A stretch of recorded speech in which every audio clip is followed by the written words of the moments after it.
How vulnerable are we willing to get, kids? How vulnerable are we willing to get? Are we willing, in a public venue like this, to expose our most fragile vulnerabilities? Are we ready to make those confessions to each other? Is this a safe space?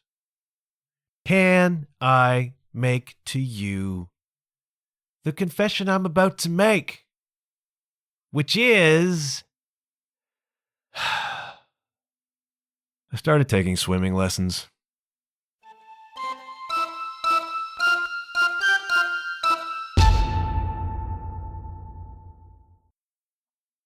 I mean that literally, right? That is not a metaphor. That is not a clever way into some passage from the Tao or some Buddhist myth that illustrates some sort of personal development point. No, it's literal.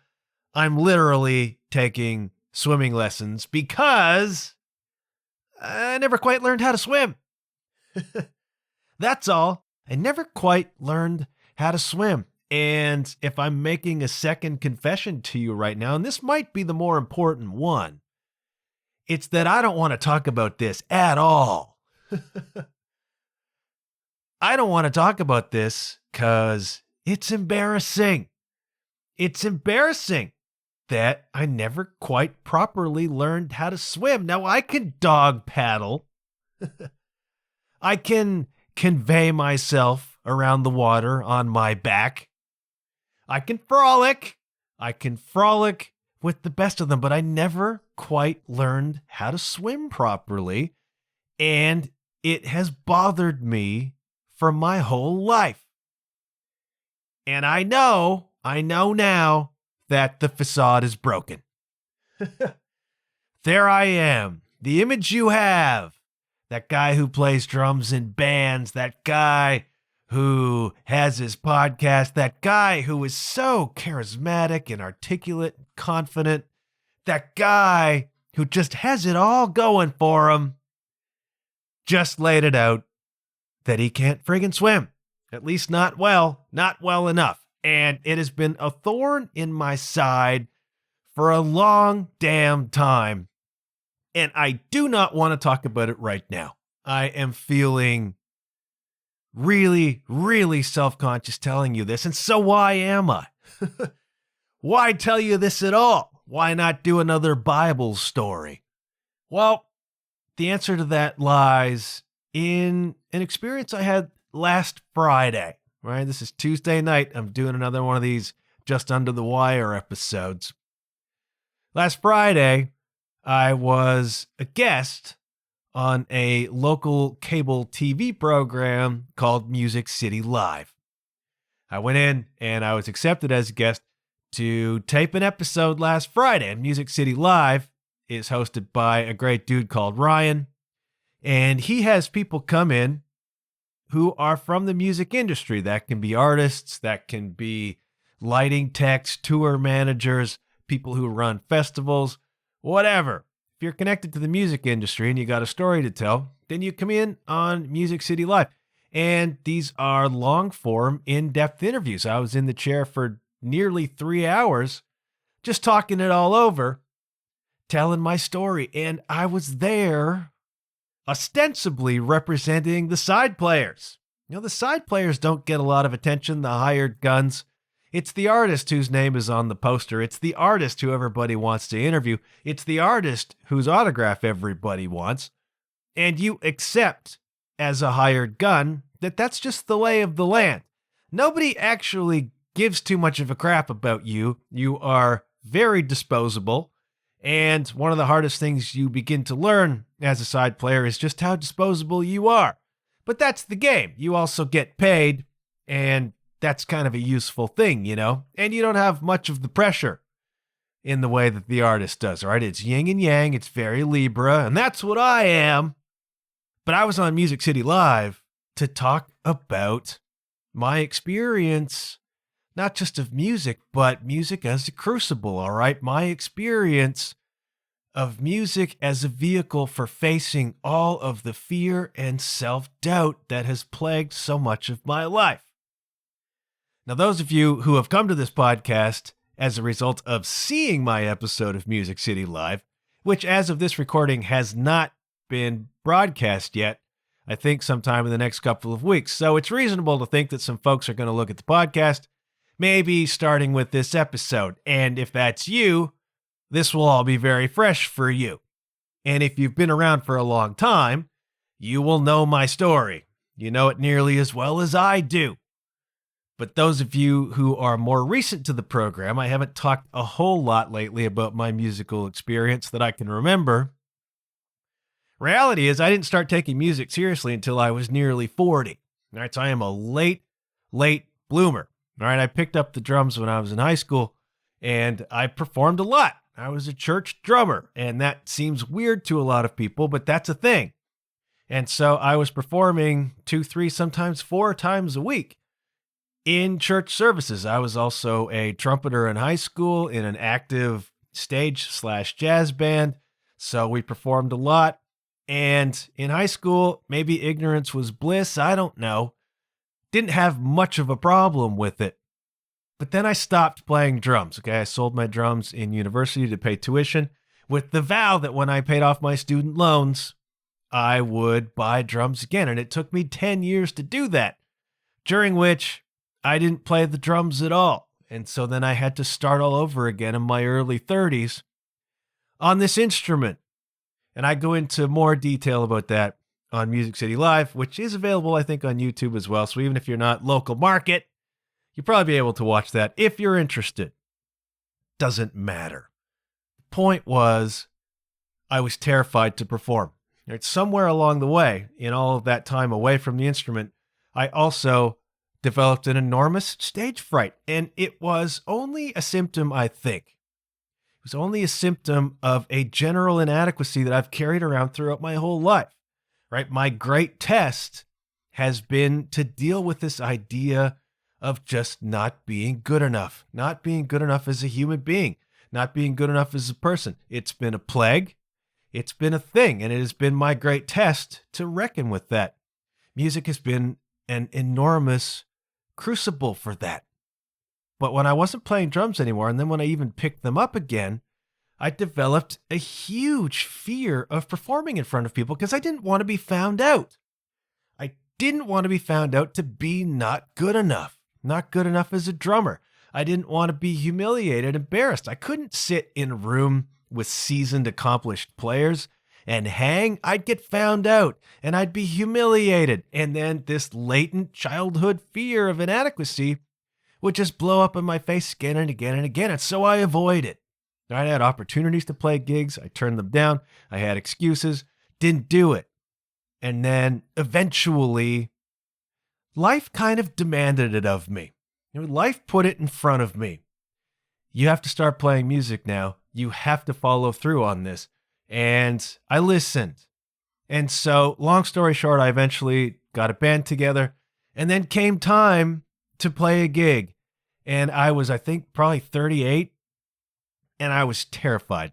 I was terrified for weeks before this gig. I was mentally rehearsing it. I was going through the songs over and over and over. I was panicking. The day of the gig, I was trembling, putting my gear in bags to take to the show. And then I remember walking to step onto the 1-foot-high stage in front of an audience of friends, trembling. My legs were trembling when I stepped onto that stage. But then, as soon as I sat down and started playing, within seconds, the fear just dissipated. The fear was gone. It was pushing through this veil of fear, because what I have learned and have continued to learn throughout this odyssey in music is just how much fear is a phantom, right? So I had this debilitating fear of performing until I just pushed a little bit into that fear. I stepped up and through that veil of fear, and it dissipated.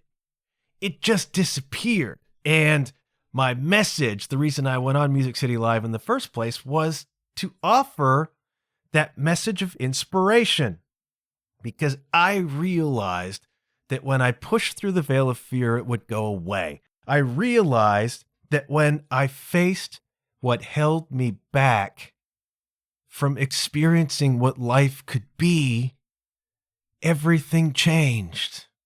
Let me say that again. I faced the things that held me back from experiencing what life could really be. And it's such a huge thing. It's such a huge moment for me. It is perhaps such a huge moment for you, or a moment that you haven't experienced yet. A moment that you have been too afraid to take on and to contemplate. And you have to do these things in your own time. I understand that. I'm not advocating that anybody be reckless, but I had to do that. I had to push through this fear. I had to confront the things that were holding me back from what I knew I wanted. They were holding me back from experiencing what life could be. And when I did that, life blossomed in this extraordinary way. Now, it has been hard. And if you've listened to this podcast for any length of time, you know the struggles and trials I still have gone through with self-doubt, with attachment, with navigating this business and navigating whether I'm even a decent player or not. I've had to confront my own criticism of myself. It's all part of the crucible. The crucible, the melting pot, the experience that burns away, that melts away the impurities and leaves something much stronger. That's been music for me. I was on Music City Live to talk about and encourage and inspire people to push through these fears that hold you back from experiencing what life could really be. That is a phrase that's been in my head all day, and I just find it profound and poignant. What is holding you back from experiencing life as it could be? What's holding you back from that? What frightens you about that? All right. What is the consequence of that? What keeps you tucked into the life you don't want for fear of pushing through to what life could be? Now, I can't answer that for you. I've had to learn how to answer that for myself. And that's why I went on the program to, in front of I don't know how many thousand viewers, express that vulnerability. Express that I was frightened to perform. Express that I didn't believe in myself. Express that I had a fear of just being found out to be not good enough. And guess what? Didn't happen. Didn't happen. I found out that I am good enough, actually, for what it is I want to do. All right? I play the way I play, and I've had to learn to be cool with the way I play. And then I get a lot of feedback from people who also are cool with the way I play. And I have no stage fright at all anymore. And I have become, as I've talked about on earlier podcasts, the sort of person who can walk out in front of 5,000 people and play a show. I've done it. I've become the sort of person who can go into a recording studio and record. I did that with Fresh Breath last weekend. I am the sort of person who can do this. I didn't think I was. That's not a brag. That's not a flex. That's just saying you're capable of so much more than you realize. And what holds you back from that is so often just a fear that is a phantom, a fear that can be pushed through into an utterly different experience of life. And that has happened for me, difficult as it has been at times. Almost everybody who's listening to this podcast is doing so because I stepped into music, because that's how you met me. This podcast exists because of music. It's an outcrop of a music blog I started, and it's a project I took on as a touring player to handle the downtime and the tour come down and the unpredictability of being a hired gun. I needed something that was creative, that was my own, from which I could not be fired, that I did not depend on anyone else for to hire me. I needed my own thing. Well, that is a direct reaction to life as a hired musician. All of this exists simply because I pushed through that simple fear, and the joy and the fulfillment and all of the wonderful things and wonderful people that decision, that simple confrontation of fear has brought into my life has changed it. Quite literally life changing. And so my message on that show, my message on this frigging show is it's all on the other side of your fear. And fear holds so many of us back. Fear holds us ransom.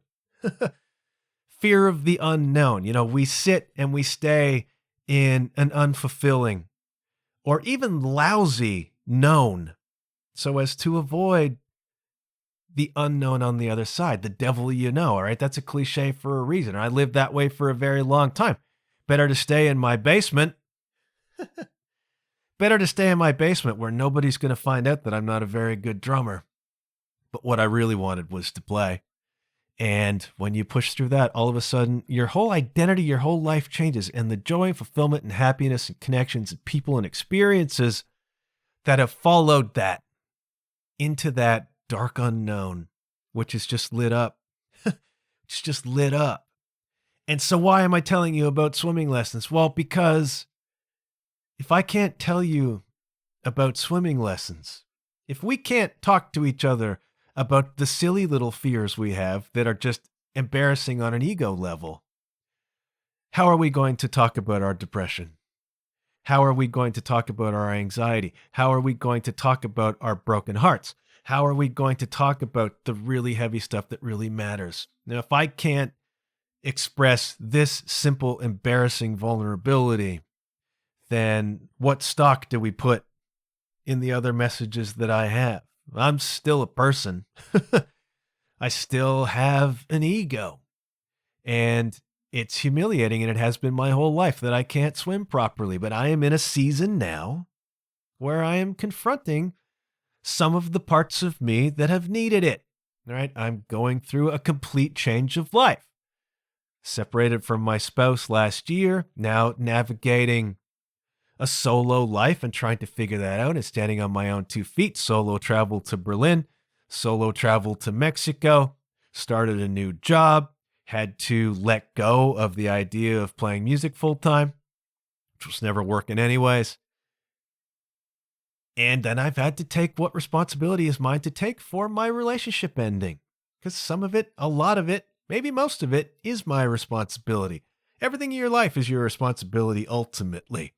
I've had to confront some of the weaker parts of myself, and I've been pleasantly surprised at times just how strong some of the other parts are, But one of the things, we've reached the level of the pyramid where I'm confronting that I never quite learned to swim. And it's something that's always bothered me because a fella ought to be able to learn to swim. And let's get practical about this, kids.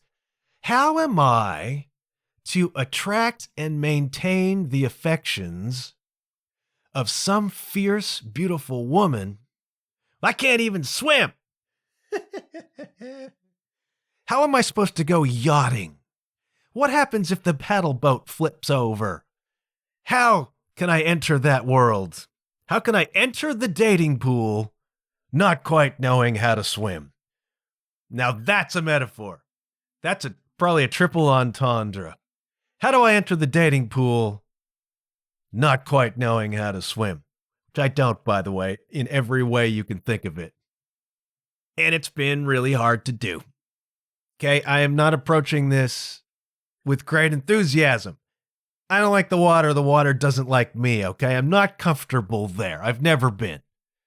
I'm approaching it like that episode of Cheers, where the guys decide to go skydiving. There's not enough adventure in our lives. That's Cliff and Nam and Woody.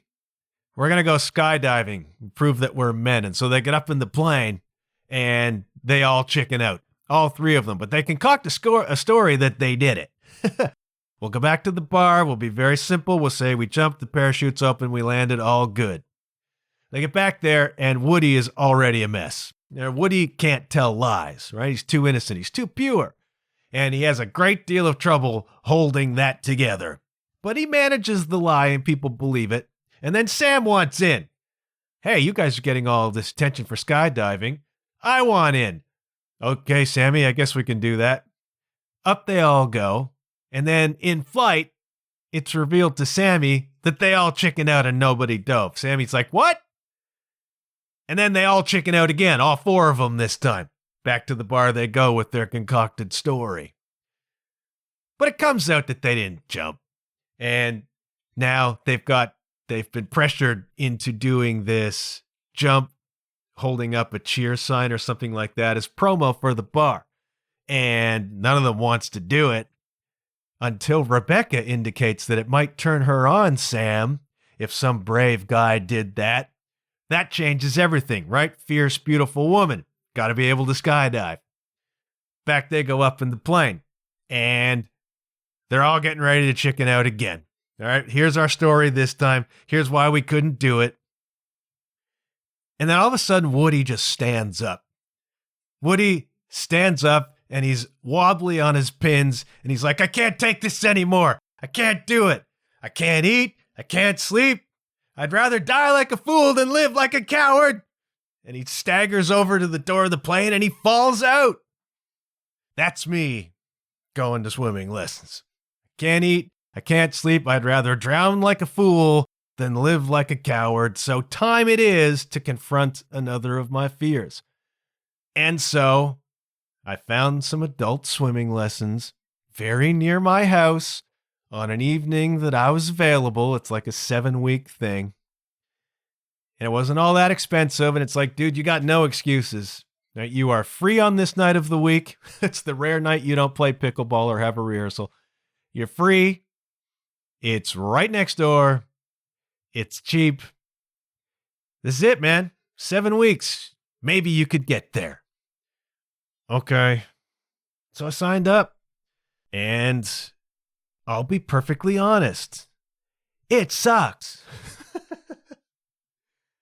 It sucks. Now, I have a history of swimming lessons, okay? It's not my first go at this. When I was a little tiny kid, they took me to swimming lessons at the local YMCA. And I don't know if it was the first lesson, but it was one of the first lessons where they stuck me 20 pounds, 30 pounds, I don't know, shivering like a wet cat up on the diving board at the deep end. And they stuck out that wooden pole into the water and said, okay, kid, jump. What? Jump. Jump into the deep end and grab that pole. I'm not doing that. Are you nuts? I'm here to learn how to friggin' swim. I can't swim. I'll drown. Jump in the pool, kid. Jump in the pool, kid. All these people standing around watching. Jump in the pool, kid. I lost it. I freaked out. I'm way up in the air, and they're wanting me to jump into like whatever it is, 15-foot deep water, and just try and see if you can land near that pole without hitting your face on it. So I freaked out. I'm panicking. I'm crying. I'm wailing. And eventually they had to, I felt like I was up there for like an hour, but they dragged me off of there, embarrassed, humiliated, frightened. And Mom took me away. And I never went back to swimming lessons. And then later, when I was a little bit older kid, I tried swimming lessons again in the summertime. And I was the oldest kid, and I felt really self-conscious. And it was like, it's just bad news. And that was the point at which I decided, I think we're just going to fake this. I think we're just going to pretend. I think we're just going to go through life faking that I know how to swim and pretending that I just don't want to. And when we all do that at times, don't we? Don't we all do that at times? And so, yeah, I'll go to the beach in high school with my buddies and I'll frolic around. Great frolicker in the shallow end. But no, I'm not swimming out to the sandbar. I think I'll go for a walk on the beach instead.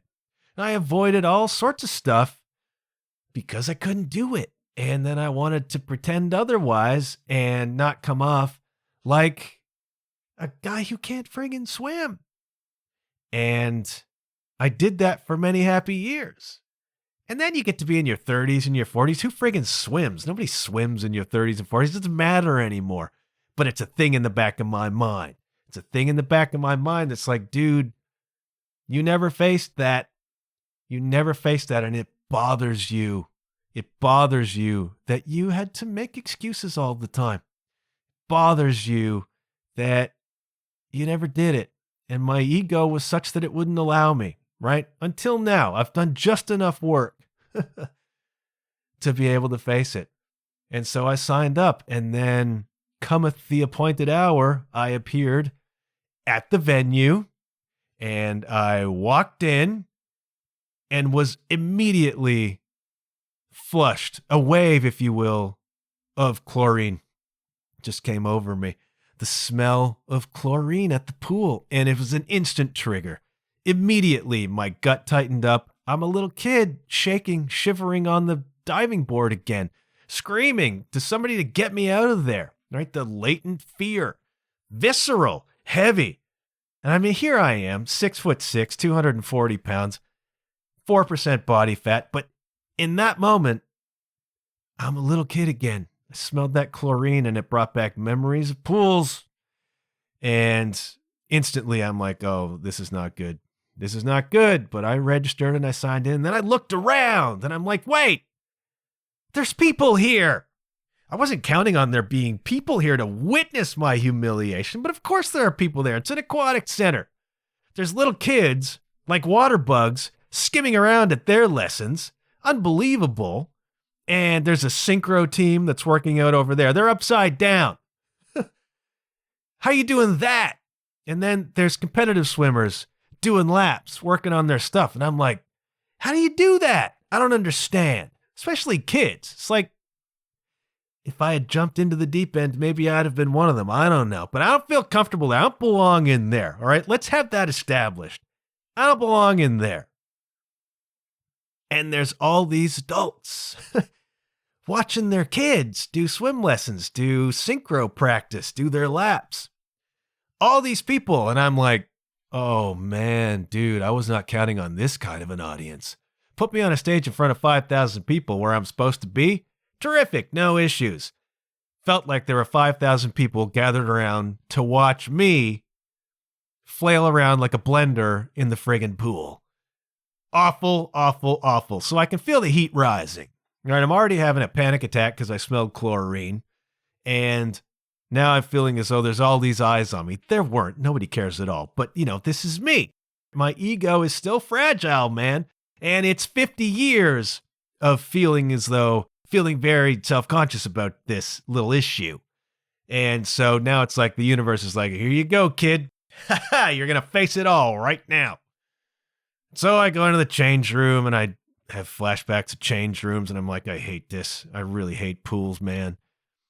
And whatever, I get ready at my towel. I go out onto the deck, sit in the bleachers, trying to be as inconspicuous as possible for an Adonis.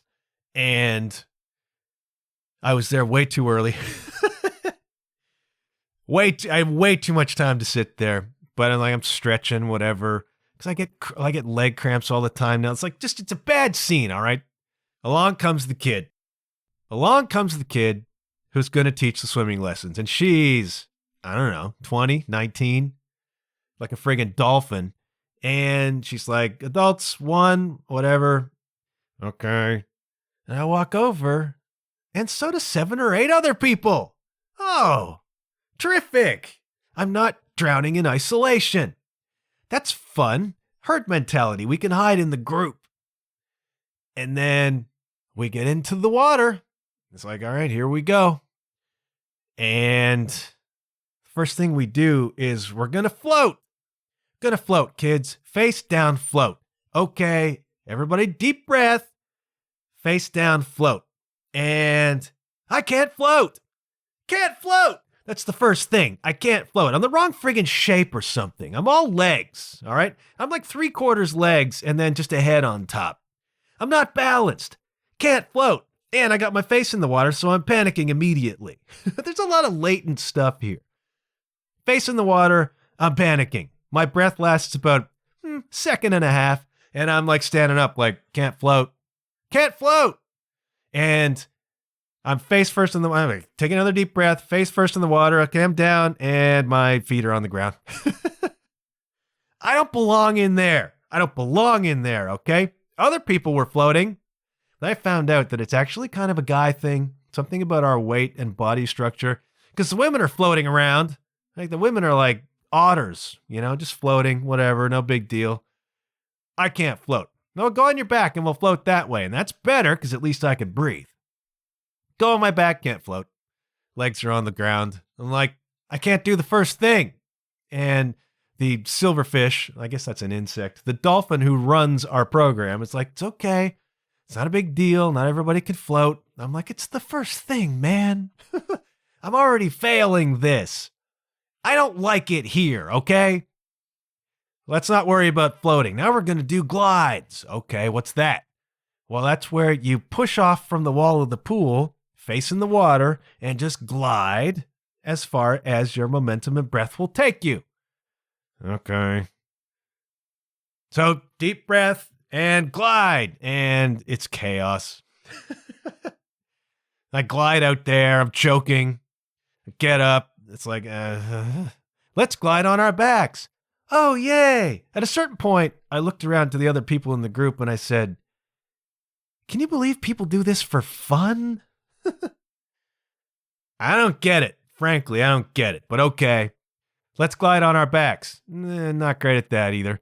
Let's get our flutterboard like we're 4 years old and let's practice kicking. Actually, it wasn't flutterboard that lesson. It was grab onto the side of the pool and get your way too long friggin' legs up behind you. Start kicking, right? We got to learn how to kick our legs. And I got a hamstring cramp and my foot's all ganked up. I don't belong in there. I can't stress enough that I don't belong in there. So I survived the first 45-minute swimming lesson.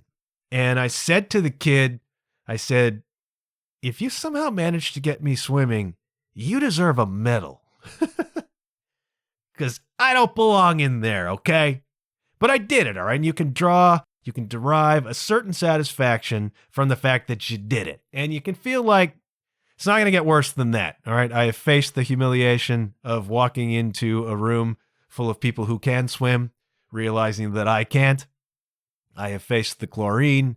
I have put myself in the damn water. I have tried, and you can derive a certain amount of personal satisfaction from that. Okay. I have never wanted to quit anything more than I wanted to quit swimming lessons in the first 10 minutes of week 2. Never wanted to quit anything because we got in the water and they said, okay, let's float. And I can't friggin' float. Can't float. And so I'm face down in the water with my feet on the ground, choking. Like I can't friggin' float. I can't do the first thing. And then I was reassured that not everybody can float. Okay. Let's do some glides. So we do a glide and I'm choking. We do a glide and I'm panicking because my face is in the water. And this is 10 minutes in. I'm like, I got to get out of here. I'm not meant for this. Again, I don't belong in there. All right. The water doesn't like me and I don't like the water. But I stayed, and then something profound happened. I did another glide, and it was just somehow different. I don't know how it was different. It just was. I had my face in the water, pushed off from the wall, and didn't panic. Didn't panic. It felt, it's never going to feel comfortable, but it felt okay. And the glide was more graceful, and the glide was a little farther. And when I stood up, people were looking at me like, dude, that was pretty good. Yeah, it felt weird. It felt different. I don't know why. And then it was glide, but kick your legs. All right, glide, but kick your legs a little bit. See if you can glide a little further. Okay. Cramp. Now it's glide and kick your legs, and then we're going to pull our head to the side and take a breath. All right, we're the building blocks of a basic front crawl. Glide, kick your legs, get your head out for a breath, try to figure out how that works. I drank probably 20 liters of chlorinated water that night, and it was not good. Okay, it was not good, but I was managing. And then, the miracle of miracles, they said, we're going to glide, we're going to kick our legs, we're going to add some front crawl arm motion. Now, my arms don't even go over my head, okay? I'm not flexible up there. It's like, okay, I'll try. And I almost drowned, and then we got up and we tried again. And after I don't know how many attempts, I actually kind of swam. If I was still doing sound effects on this program, I would do a crowd cheering. It was not pretty. I looked like a blender in the water. It was not graceful. It was not elegant. But I propelled myself in a front crawl for the space of 3 breaths down part of the pool. That, kids, is not a threat to Michael Phelps, but technically it is swimming. So 2 lessons in, this kid got me to blender my way, I don't know, 12 meters down the pool, I don't know.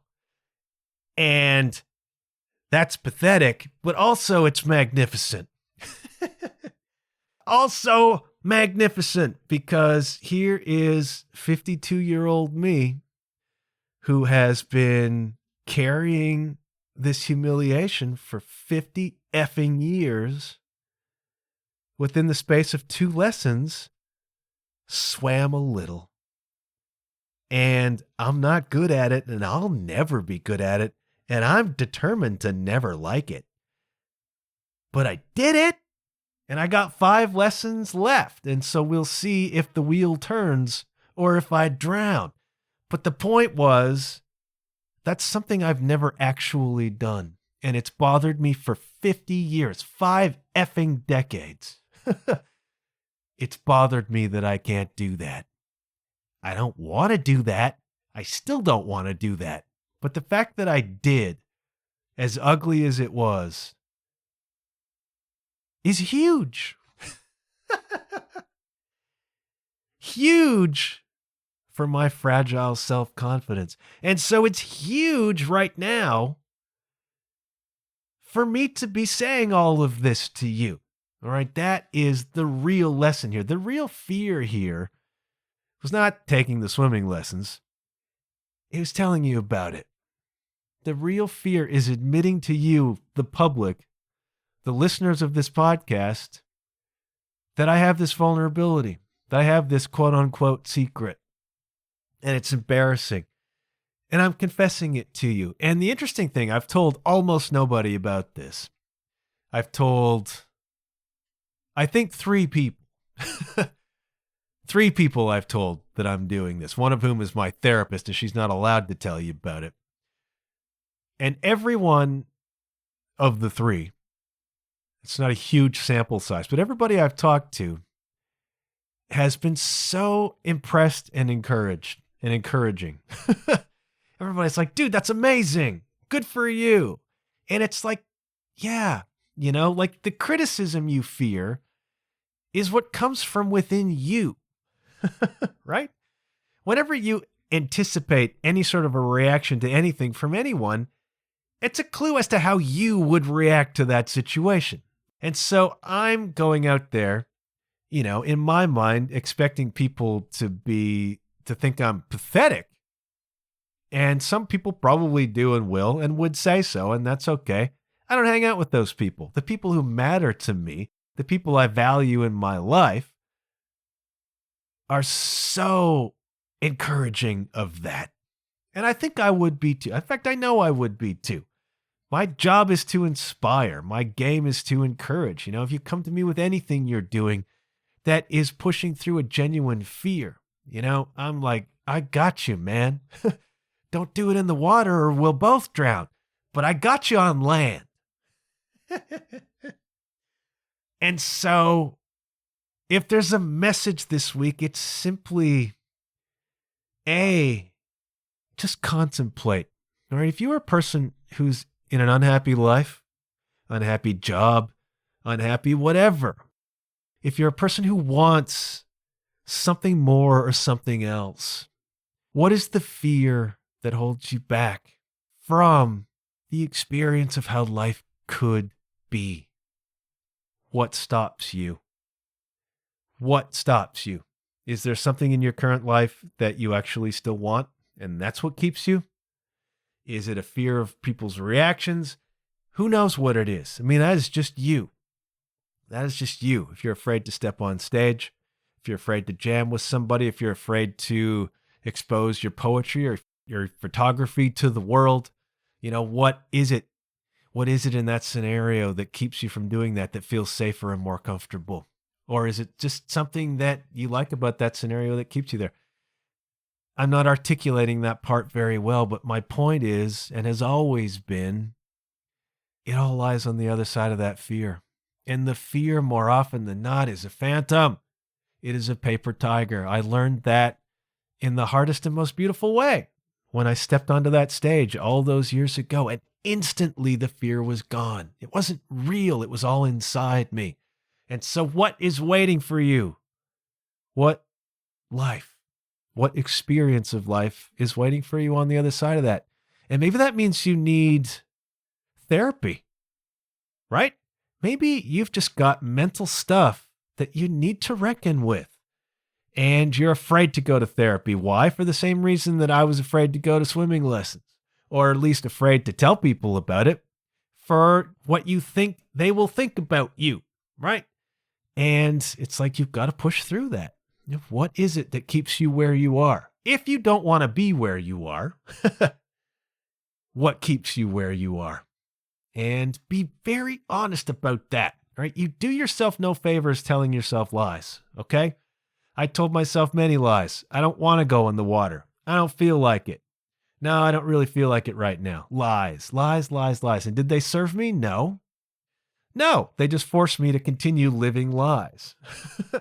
I still don't want to go in the water. I'm just saying I'm facing this fear. And I have faced over and over again fear in the past 15 years. And invariably, it's better on the other side. And all of a sudden, these things that you want in your life, whatever that could be, new job, a new band, a new house, a new hobby, a new spouse, a new partner, a new relationship, whatever it is that you know deep down you actually want, it's there on the other side of fear. Doesn't mean the transition is always easy. It isn't. I could drown. I don't like it. It's not fun. But I know that when I get to the other side of that, I'll probably be able to swim a little and I'll feel a lot better. And that is not going to change my life. It's going to change my self-concept. It's going to change my perception of myself. It's going to give me a shot in the arm. It's going to give me some confidence. Not the point. All right. The point is almost always fear is a phantom. All right. And if there are things that you want in your life and your life experience, there are things that bring you joy that you are not experiencing, and the reason for that is fear, then that fear needs to be confronted. It can also be accepted, right? There's nobody obligating you to do anything, right? If you're comfortable enough to stay where you know you aren't happy, right? Whether that's a job or whatever, if you are comfortable enough still to stay there, then okay, stay there. That's fine. We still live in a free society. There's an old adage that says, people won't change until staying the same hurts worse than making the change. I've learned that the hard way. I'm learning it now at friggin' swim class. And so this episode is my confession, and it's me facing the fear of your perception of me. The older I get, the less concerned I am about that, the less I am driven by ego. And I just feel like you're capable of more than you realize. I didn't know I was capable of what I'm capable of until I stepped in and tried to play, until I stepped in and tried to swim. Maybe I'm belaboring the point, but I just really want to encourage you, gentle listener.